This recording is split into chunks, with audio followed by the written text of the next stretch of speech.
오늘은 민법에서 정의농은 민법 총칙, 총칙에 있을 텐데 이게 총칙에서 그 법률 행위가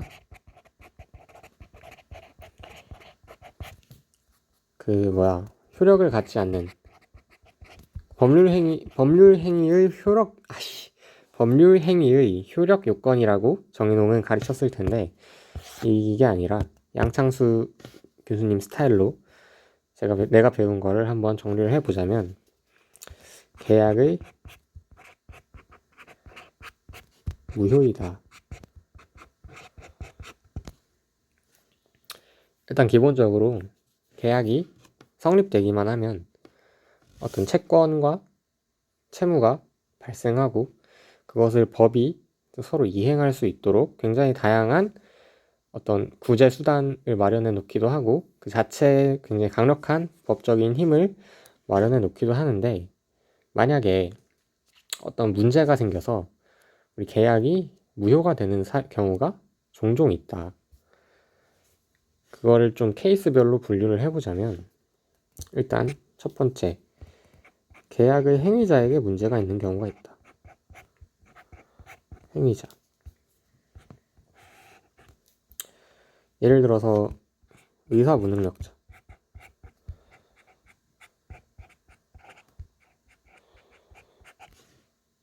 계약이라는 게 기본적으로 의사표시의 합치를 요건으로 하는 법률 행위로서 의사표시 두 개가 이렇게 딱 맞아야 계약이 비로소 효력을 발생시키는 건데, 이 의사 무능력이라는 건 기본적으로 의사표시가 불가능한 인간을 얘기한다. 계약 자체가 의사표시 두 개의 합치로서 성립되는 건데, 그 계약을 한 당사자 중에 한 명이 의사표시를 할 수 없는 인간이었다면 이것은 당연하게 무효가 되는 것이 타당하다. 그런데 우리가 계약을 하고 나면 어떤 그 상태를 좀 안정적으로 보장해야 할 필요가 있다. 왜냐하면 이 자본주의 사회에서 계약의 어떤 채권과 채무의 신뢰성에 의해서 사회가 돌아가다 보니까 계약을 좀 안정적으로 유지해야 할 필요가 있는데, 의사 무능력, 내가 그때 계약이 성립할 때 당시에 의사 능력이 없었어 라고 이야기하면서 이제 빠져나가는 경우를 좀 최소화하기 위해서는 이걸 좀 어느 정도 정형화해 놓는 그런 과정이 필요하다. 그래서 등장한 게 제한능력자 제도다.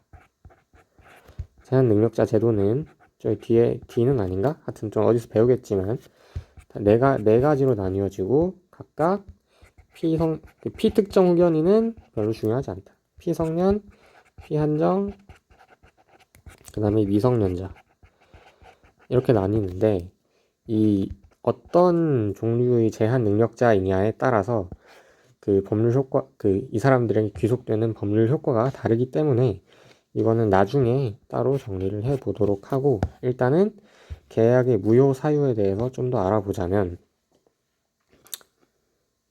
조졌네. 이거 전에 먼저 그거부터 설명했어야 되는데. 계약의 무효 사유에는 두 가지가 있다. 첫 번째,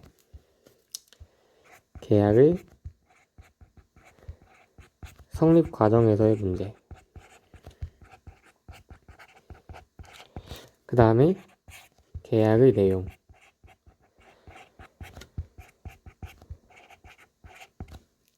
계약의 내용은 이제 나중에 또 다뤄보기로 하고, 오늘은 일단 계약의 성립 과정만.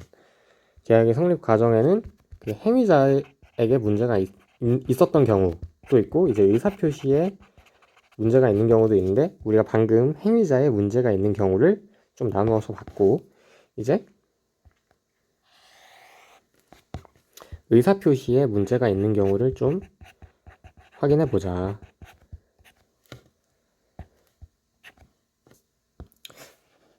의사표시는 기본적으로 계약 자체가 의사표시를 본질로 하는 어떤 법률 행위로서 의사표시에 만약에 문제가 있었다면 그 계약 내용에도 계약의 성립에도 당연히 어떤 문제가 있다고 생각하는 것이 타당한데 그 의사표시에는 어떤 문제가 있느냐를 좀 다시 분류를 해보자면 일단 첫 번째로는 의사의 흠결이 있다. 이 흠결이 있다는 말은 내가 실제로 표시한 의사, 표의와 진의, 내가 진짜 가지고 있는 의사가 일치하지 않는다. 일치하지 않는 경우를 이제 의사의 흠결이라고 하고 여기에도 또 케이스가 여러 개가 있다. 근데 여기까지는 좀 어느 정도 직관적이다. 왜냐하면 표의와 진의가 일치하지 않았을 때 그 계약을 일정하게 성립시킬 것이냐는 당연히 우리가 고려해 봐야 할 사안인데 의사의 흠결과는 좀 다른 이야기로 의사의 하자가 있다. 의사의 하자란 뭐냐? 요 표의와 진의가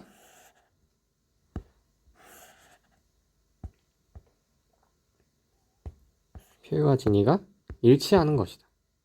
표의와 진의가 일치하는데 왜 그걸 어떤 계약의 무효 사유로서 알아봐야 되느냐? 당연히 표의와 진의가 그냥 일치하면 계약이 그냥 성립하는 거겠지만 여기에 타인에게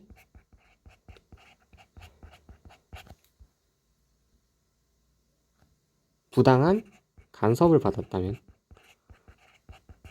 그 의사표시를 하는 데 있어서 내가 타인에게 부당한 간섭을 받았다면 그것은 하자 있는 의사표시로서 계약의 성립에 대해서 다시 한번 생각해 볼 여지가 있다. 우리 민법은 타인에게 부당한 간섭의 종류를 두 가지로 규정하는데 그것이 바로 사기와 또는 강박에 의한 의사표시이다.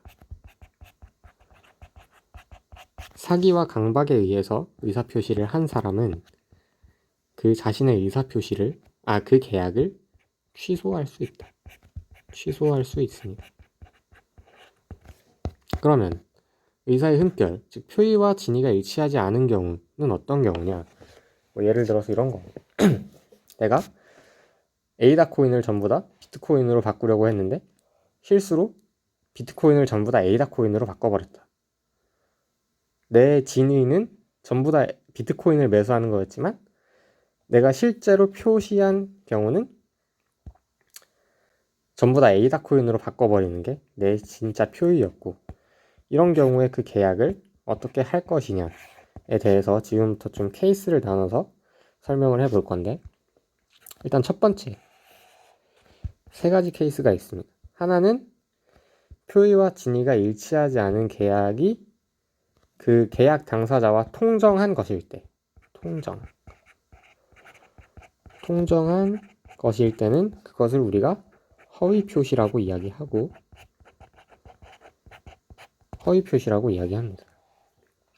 예를 들어서 어떤 A가 있고 이 사람이 10억짜리 집이 있어. 10억짜리 집이 있는데 내가 이 10억짜리 집을 담보로 누구에게 저당권을 설정해 줬어. 그러면 이 사람은 이걸 처분할 수 있겠죠. 처분해서 그 남은 돈을 경매에 붙여가지고 그로부터 받은 대가를 자기 채권의 만족에 사용할 수 있는데 A가 만약에 이 10억짜리 집을 B에게 10억을 주고 팔았어. 그럼 이 사람의 저당권은 소멸되나요? 아니죠. 왜냐하면 저당권에는 그 물상 대위성인가? 하여튼 이 물건을 돈으로 바꾸면 그 금전에 이 저당권이 귀속한다. 그래가지고 10억짜리 집을 10억에 팔면 이 A는 이 짓거리를 하는 이유가 전혀 없는 거야. 근데 B와 짜고 이런 사실을 B에게 알려서 B와 짜고 이 10억짜리 집을 1억짜리로 거래하기로 했다면 1억으로 거래하기로 했다면 이 사람이 가지고 있는 이 저당권이 1억에 들어가게 되는 거죠. 요런 거 A와 B가 서로 짜고 그 진의와는 다른 표의를 통해서 계약을 이룬 이런 것들을 통정한 허위 표시라고 하고, 이런 것들은 굉장히 악질적이기 때문에 무효로 처리합니다. 취소도 아니고 무효.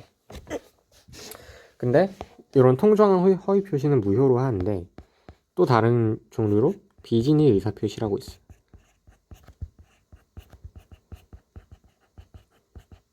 비진의 의사표시는 뭐냐면, 내가 어떤 표시했던 그 표의와 진의가 마찬가지로 일치하지 않은데, 그것이 상대방과 짜지 않았다.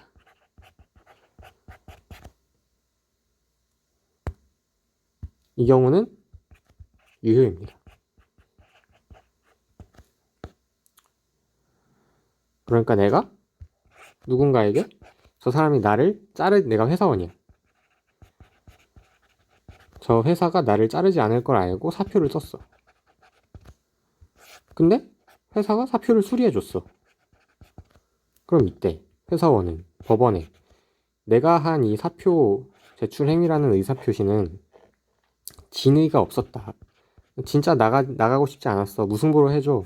라고 이야기해줘도 법원은 일단 기본적으로 요 사표와 요 수리를 유효하게 본다는 거죠. 직관적으로 보이죠? 지가 장난친 거 가지고 왜 법원이 그걸 빠꾸를 쳐줘야 되냐고. 근데 한 가지 단서가 붙는데, 만약에 그것이 진이 아님을 상대방이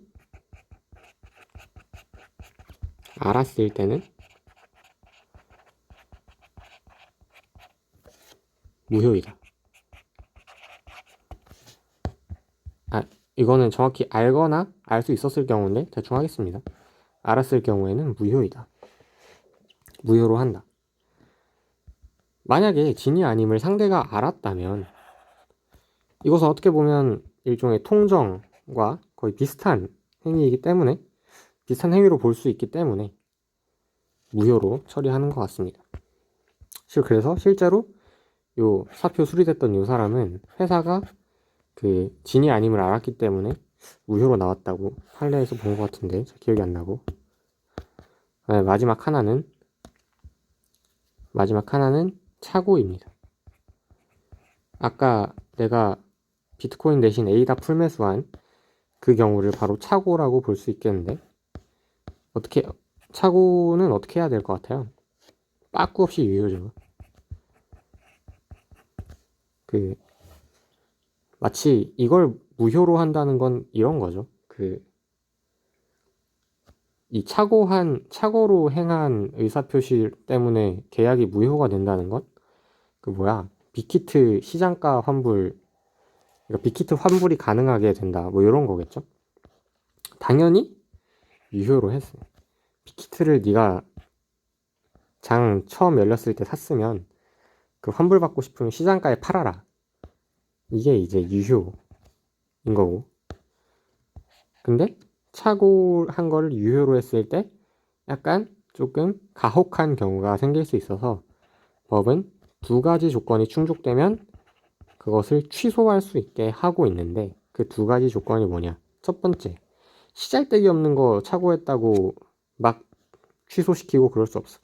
중요 부분에서 착오가 있어야 되고, 계약의 중요 부분에서 착오가 있어야 되고, 그와 동시에 뭐였지? 표의자의 중과실이 없어야 해. 이거 두 개가 중과실이 없어야 돼. 이거 두 개가 갖춰지면 취소권이 발생합니다. 취소를 취소할 수 있어요. 짠! 이것이 바로 계약의 성립 과정에서 계약을 무효 또는 취소로 할 수 있는 여러 가지 종류들이다. 일단 기억해야 되는 거는